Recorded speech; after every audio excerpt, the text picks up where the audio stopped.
another episode of the SYL Podcast, brought to you by SYLP. I'm your host, Keith, and today I'm incredibly honored to sit down with someone whose leadership and legacy has shaped the way Asian American stories are told in Seattle. Assunta Ng. Assunta is the founder of Northwest Asian Weekly and Seattle Chinese Post, and the visionary leader behind the Summer Youth Leadership Program that brought this very podcast to life. Through journalism, activism, and mentorship, she's empowered countless voices in our community and continues to pave the way for the next generation. Today, we'll talk about the power of storytelling, leadership as an Asian woman in media, and why it's important for youth like us to stay connected to our cultural roots. Let's dive in. What inspired you to start Northwest Asian Weekly and SYLP? Wow, that's two different issues here. But I started actually the Seattle Chinese Post first.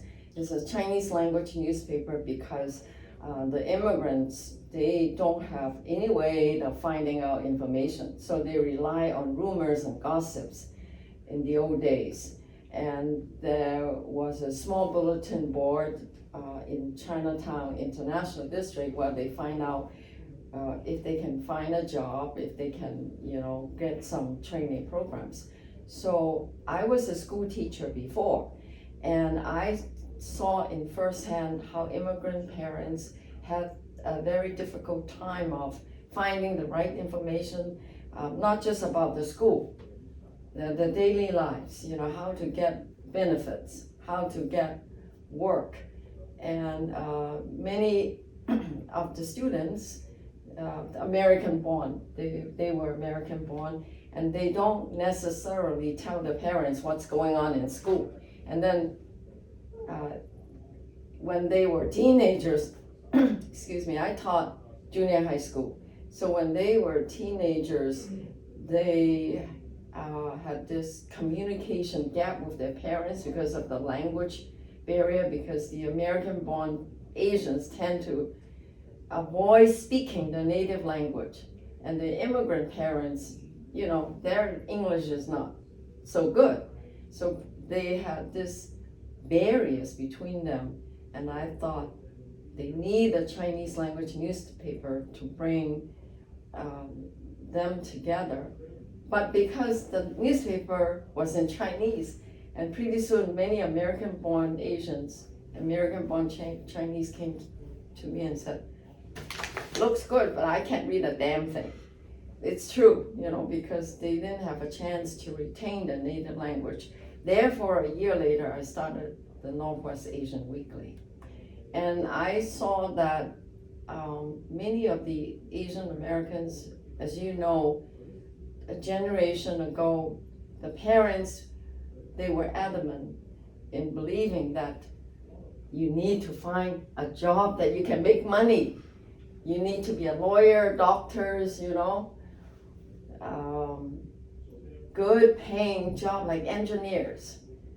But they don't really encourage the kids to look the other professions like artists, CEOs, okay? Being the department head. They don't look at the children as leaders.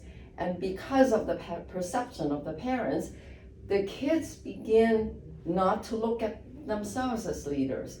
And I thought, no, our kids can be leaders. And I will take responsibility in training them.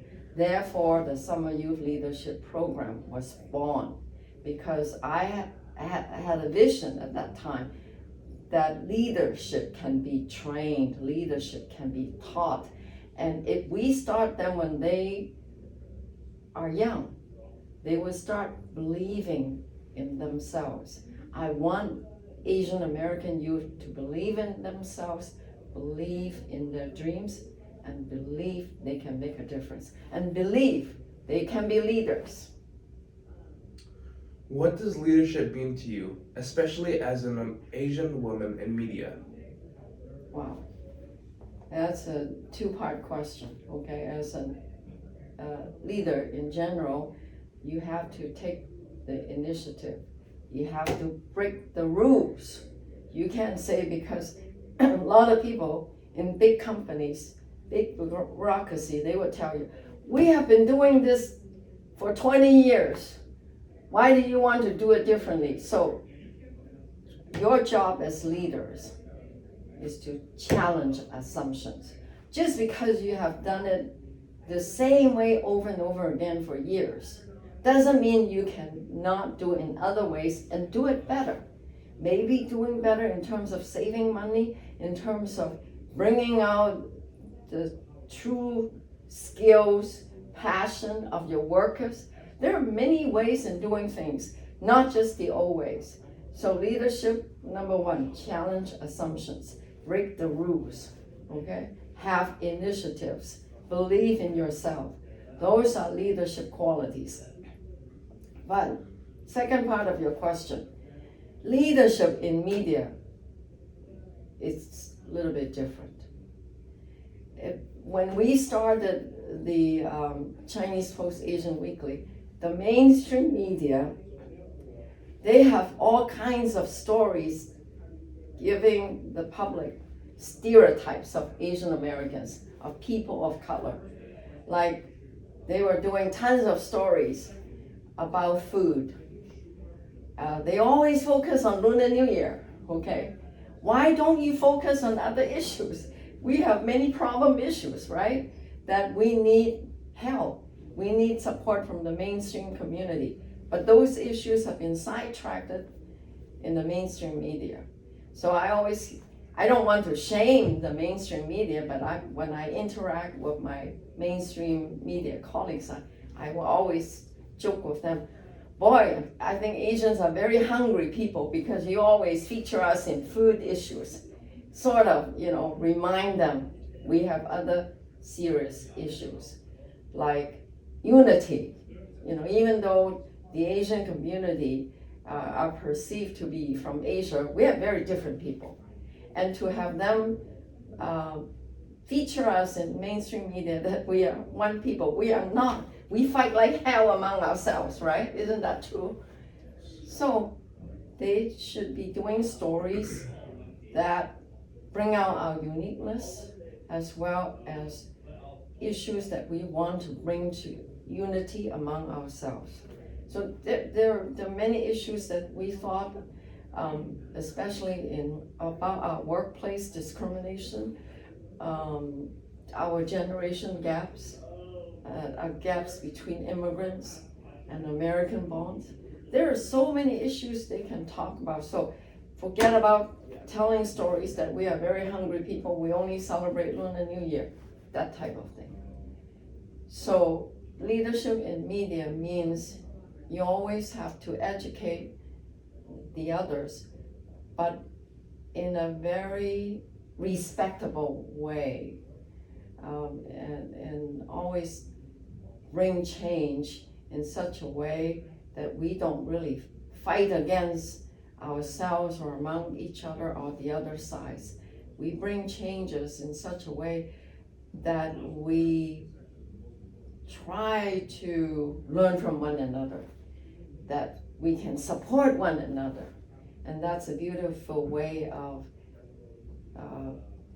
sharing and exchanging and building understanding. How has storytelling helped bridge gaps between different generations or Asian communities? Well, I want to tell you there are hostilities among Chinese and Japanese in our community, between Filipinos and Japanese, Vietnamese and Chinese. They all have, disagreement, hostilities towards one another because of our ancestors, because they were enemies. Remember, before they came to this country, Vietnam and China, they had wars for generations and generations, and wars between China and Japan. But it is very dangerous for our parents to bring those hostilities and instill them in our children, because the people that they were hostile towards, they were generations ago. These people have all died. People that are living in this country are their new people. So we have to look at new people that we don't know with a different perspective, not bring in memories of our parents and our grandparents. We have to be open-minded, and storytelling is important. Like earlier I asked about your background, and that's a good way to bring understanding when you first meet friends. What's your story? Tell me your story, and vice versa. I want to tell you my story. And what are our common grounds? What do we share in beliefs? What do we want our children to aspire to? These are common grounds that we can bring together people, instead of saying, oh, you are different, I'm different. Oh, so there is nothing for us to talk about. No, start with common grounds and share and learn about our commonalities and our differences, how we can bridge the gap. And that's the whole point of storytelling, is what we can learn from one another. How can you encourage young people to be leaders? Oh, I would use the examples from SYLP, okay, the graduates. They told me that in their school, one student said, there isn't Martin Luther King assembly, but I learned from my other students here in their school, they all have Martin Luther King assembly. So I said, what are you going to do? I am going to start one in my school. That's leadership. And then another student told me, I'm going to run for class president. See, that's leadership. You have the guts, you have the convictions to do it, go for it. I remember another SYLP student said, well, I was scared to speak up. There's something very wrong in my school. I said, when you go back, she was telling me there was something going on in the school and she didn't like it. I said, did you tell anyone? No. I said, what should you do now? Speak up. Yeah, but to whom? To the principal. And that's how you can make changes. I said, are you afraid to talk to the principal? She thought about it, said, no. I said, then do it. So whenever you see something that is not wrong and not right in your school, and you want to right that wrong, speak up in your school. Speak up to with your teacher and discuss solutions. So those are the 3 examples you can start. Finally, if you could go back in time and tell your younger self something, what would it be? Don't be afraid. I don't know why when we are young, when we were young and you guys are young, we always have these unknown fears. Oh, I don't know if I can do it. Yes, you can. I'm afraid to do it. No, you are not. You just go right ahead and do it, because these fears are irrational. We were raised to be scared, but you can tell yourself, I can be brave. You can be brave. Yes. Thank you.